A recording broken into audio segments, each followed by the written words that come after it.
What up, my Piney? This is Tony D with the Piney Podcast, and uh, some quick updates. This is going to be pretty short, I think. I know I always keep saying that, and then I go 20 minutes.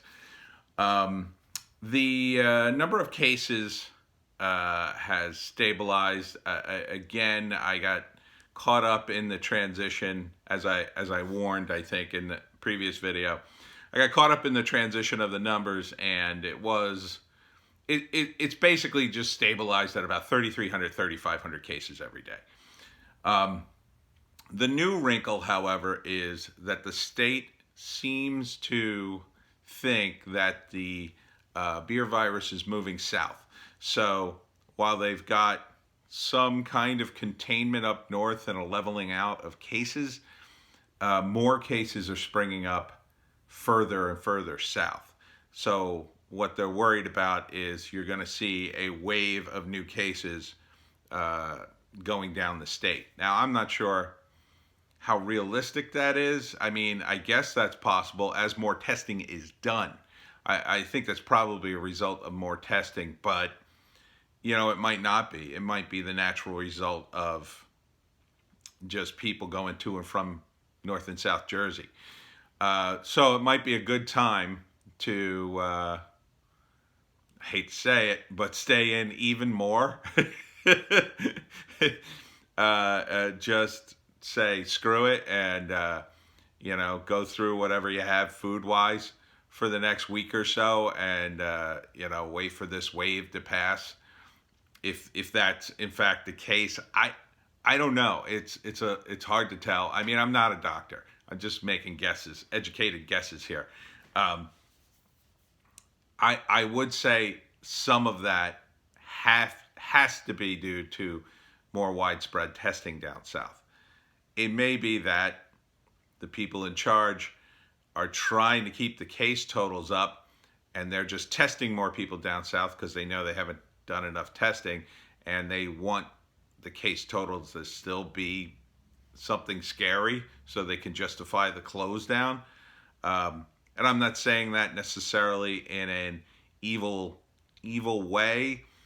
They may want to keep the lockdown going a couple of extra days, and the moment it goes down, they're worried, people are going to freak out and go, "You still have us locked down." Um, but it's also true that Murphy expanded the bus routes. Well, he didn't expand them. He doubled the number of buses, and he's slowly ramping up to open things up. So maybe that's part of it. Maybe it's partly because people further south haven't been infected. He's just expecting the herd immunity to start spreading in places where it hasn't spread. So, just keep up your social distancing and your masking. And I would say if you don't have to go out, don't go out anymore. I mean, look, it sucks. I get it. I'm going stir crazy, but I'm also trying to find stuff to do. And if you can't work anyway, if you can't go out anyway, there's no sense worrying about it. Just make good use of your time and worry about when you have to worry about things later. Um, that's all you can do. Now, some good news around South Jersey. The Rhodes Metal Company in Pennsauken is making air scrubbers for pen medicine, which is nice. They're normally like from what I understand, they don't make that kind of stuff. And they've been cranking it out since March 26th. So, that's pretty cool that they're able to just sort of turn their business around and make things like air scrubbers for a hospital. Um, so I'm glad to see everybody's pitching out, pitching up, pitching out, pitching up, pitching in. Sorry, I'm in a rush because we're doing a live stream later, and I'm trying to get everything ready. Live stream at 3 o'clock, by the way. Anyhow, what else? What else? Oh yeah, and then they raided a place in the FBI raided a place in Lakewood that apparently was hoarding respirators for some reason.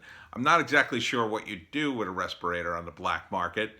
Um, you know, Thankfully the need wasn't that great, but I'd still be pretty wary of a black market respirator. That didn't come through normal channels. I mean, I guess if I was desperate, doesn't seem like the thing you would want to steal and then sell to somebody. Doesn't seem like a very good item to steal. I don't know why you would steal a respirator. I guess maybe because the truck is a garden and it's just a crime of opportunity. But who knows? Who knows why they're stealing? Who knows why people steal anything? I guess because they saw it on the news and they figured it must have been valuable. I just don't see, who in the hospital is going to be the guy in charge of buying the from the sketchy respirator guy. I can't see that happening. So maybe somebody could explain to me how that could possibly work in the world of crime. But from what I know, that I suppose it could be like some mafioso or millionaire who wants his own respirator, and the hospital won't give him his own because they need to, take them all.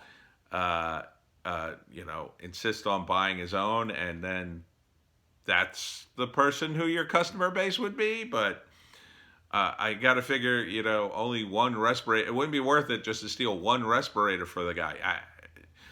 I don't know. It's very strange. Very strange to me that people steal respirators. I mean, like masks and other stuff related to that, I could kind of see, because like normal people would buy them outside the hospital, but not a respirator. Seems like a dumb thing to steal, but who knows? So that's about it for the Piney podcast today. And please check out my books, Woke Standard Novel and The Pineys, books 1, 2, 3, and 4. Available at Amazon.com, ebook, trade paperback. Kindle Unlimited is free, and we will see you next time.